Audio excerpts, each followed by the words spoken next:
Most people live their lives waiting for something outside of them to change how they feel inside of them. They're waiting for their new relationship. They're waiting for their new job. They're waiting for their new mystical moment to occur before they feel the emotions. So basically, they're spending the majority of their time waiting and not creating, living in lack, living in emptiness, living in fear, waiting for that external event to take away their emptiness or pain. That's the Newtonian model of reality, of cause and effect.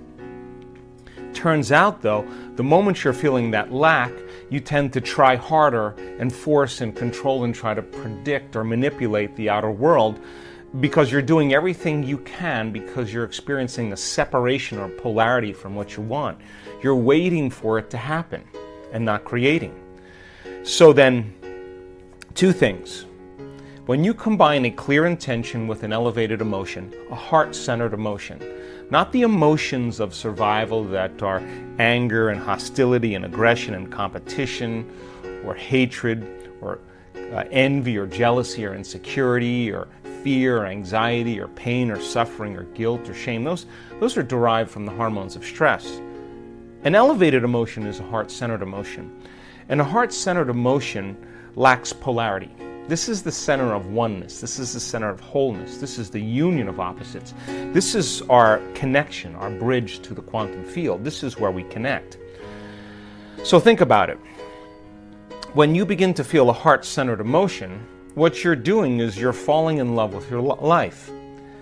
So your body is your unconscious mind. It does not know the difference between an experience that creates an emotion and an emotion that you're creating by thought alone. Your body is believing it's living in that future reality in the present moment. Now think about this. The latest research on genes says the environment signals the gene. Well, the end product of an experience in the environment is called an emotion. So when you begin to embrace the emotion ahead of the actual experience, you're signaling the gene ahead of the environment. And now you're beginning to instruct and select new genes that make new proteins. And proteins are responsible for the structure and function of your body. So you're literally becoming your dream. You're literally becoming it. So when you feel that emotion, you tend to be less interested in looking around outside of you of how it's going to happen. If you're walking around conditioning your body every day to feel that emotion, that you're in love with yourself and you're in love with life and you're worthy to receive and you're open and you're inspired and you're optimistic and you're enthusiastic and you're feeling that emotion, you feel like your future has already happened. So you're less likely to feel lack or separation. Now think about this. Point number 2. Once energy makes it to the center and you feel gratitude, that center begins to produce a measurable magnetic field. That's a frequency, that's energy, and all frequency carries information. So now you can lay the thought of your new relationship on that frequency, and now you're broadcasting a whole new electromagnetic signature into the field. So then the longer you're conscious of that energy, the more you're calling your future to you. When this center is opened up, you're connected to the quantum field.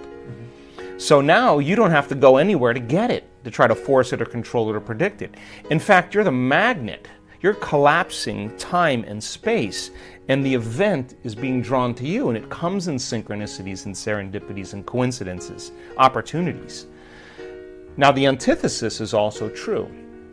The moment you feel angry because you're in traffic, the moment you judge your coworker because all of a sudden they push an emotional button, the moment you feel sorry for yourself, victimized or self-pity, you're now emitting a different energy. In fact, you're back to the energy of your past and you just disconnected from your future. So then people's dreams stay at arm's length from them. So people ask me all the time, well, how come my new relationship hasn't happened? And I tell them the same thing. Take out a piece of paper and write down everything you want in a new relationship and then become that person. Because the question fundamentally is, would you go out with you? So if the answer is you're starting to love yourself so much that you no longer need another person, or you're no longer in lack, then you magnetize an equal. It just happens as a side effect. And it doesn't happen in ways that you can predict. It happens in different ways. So, the emotions of gratitude, appreciation, thankfulness, a love for life, a joy for existence, worthy to receive, inspired and enthusiastic to be alive, looking forward and in excitement and anticipation to the unknown, staying in that energy without analyzing. That's the energy that allows the unknown to begin to occur. So what you're doing is you're teaching your body emotionally what that future feels like. And when you're in a state of gratitude, you're in the perfect state to receive the fruits of your efforts. One of the things that I've learned in the last 5 years is that so much of our programming, so much of our unconscious mind is rooted in the body. And people store traumas, shocks, crisis, past experiences that are strong emotional charges. They store those in the body because every time we remember the experience, we're producing the same chemistry in the brain and body as if it's happening. So the body actually becomes conditioned into the past. And so the body in its resistance is clinging to the known and the familiar, even though we want our future to begin to change. So if you understand then that you can't think greater than how you feel when you're addicted to certain emotions, or when you've been thinking and feeling in the same cycles and feeling and thinking that you condition your body to become the mind of that emotion, then when feelings become the means of thinking, then for the most part people are thinking in the past. So the body is struggling because it's clinging to the known, because it doesn't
trust the unknown. And so some people would rather hold on to their suffering or their pain than take a chance in possibility. There's nothing wrong with that. It's just becoming conscious of the process. And so when people begin to do this work, the first thing we teach them is about that elegant, generous present moment. And when you're truly in the present moment and you're totally focused, something amazing happens. You forget that you have a body. You forget about the people in your life. You forget about the things you own, your cell phone, your computer, your car, your home. You forget about where you're sitting, where you need to be, what place you have to go to, and you forget about time in and of itself. You forget, you take your attention off of time. And in that moment, you become pure consciousness. Now that is the elegant, generous present moment. And when you are truly in the present moment, that intelligence that lives within you and all around you is always present. It's always paying attention. And that's the moment there's an alignment between the subjective consciousness that's free-willed and the objective consciousness of the quantum field. You're looking right in the mirror. So then, in order for us to heal our bodies, we have to get beyond our bodies. In order for us to change some aspect of our identity or personality, we have to literally forget about ourselves. In order for us to change some problem or condition in our life, we have to forget about our present life. and forget about the predictable future or the familiar past. And so you can only talk around this concept. But for a person who struggles with creating joy when they feel so much pain, and that they're working on trying to fake it until they make it, my advice is very simple. Work on getting beyond yourself. Now, there have been so many people in this work that have struggled and analyzed and tried to get beyond themselves and then tried to fake it and did all those things until they finally just followed the instructions and became nobody, no one, no thing, no where, and no time. Once you're that pure consciousness, the next question is, as consciousness, can you begin to put your attention on that field? Can you begin to pay attention to it? To begin to become aware of it, to become more aware of it, to experience it, to feel it, to stay connected to it moment after moment after moment. Tình yêu đâu cứ phải muốn là quên được ngay, còn thương em nên anh đau lòng lắm đây. Dù ra sao anh cũng chẳng thể đổi thay. Một cuộc sống không em anh phải làm sao đây? Tự thương lấy mình thôi đến đâu nhiều rồi, tự mình vô về thôi khi không ai cạnh bên. Tập yêu bản thân thôi để không phải buồn, rồi người thương hoa người rừng cứ sao lệ mi tuôn. Tự thương lấy mình thôi chẳng ai thay đổi, tự mình cố vượt qua nỗi đau sẽ bối xóa. Tập yêu bản thân thôi cho nên yêu vội, tình yêu đâu phải trò chơi để cho ta lạc lối. Now, just because you can't see something doesn't mean it doesn't exist. So as your consciousness begins to become aware of the consciousness of the quantum field, and you're experiencing less separation. Remember, separation is three-dimensional reality. My senses fool me into believing you're over there and I'm over here and there's time and space between us. Three-dimensional reality. But as you begin to become pure consciousness, you begin to experience less separation. As you begin to put your attention on that field and stay present with it, that infinite space, and tune into it, and begin to become more aware of greater degrees of oneness and wholeness. The signature of that unified field, that energy that is organizing everything material, is intelligent love. It is very organized energy that we can only describe as love, but not like chemical love you have for your dog or your kids or your partner, but it's electric. It's the most familiar, unfamiliar feeling you'll ever have. It enlivens us. It is the very life force. It is the glue that's holding everything together. So then the moment you put your attention on it and you begin to connect to it, where you place your attention is where you place your energy. You're investing your attention and energy into that field, and you'll begin to experience greater and greater degrees of oneness and wholeness and begin to feel more love. And now you don't have to try, because the energy from these centers moves right into the heart. We've measured this thousands of times. And the person then is being baptized by the divine.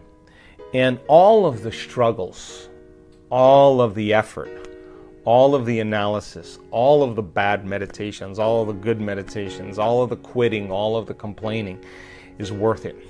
Because that moment you run into it, it is the most amazing feeling you'll ever have. So I'm not asking people then to create a fake feeling just to pretend that they're there.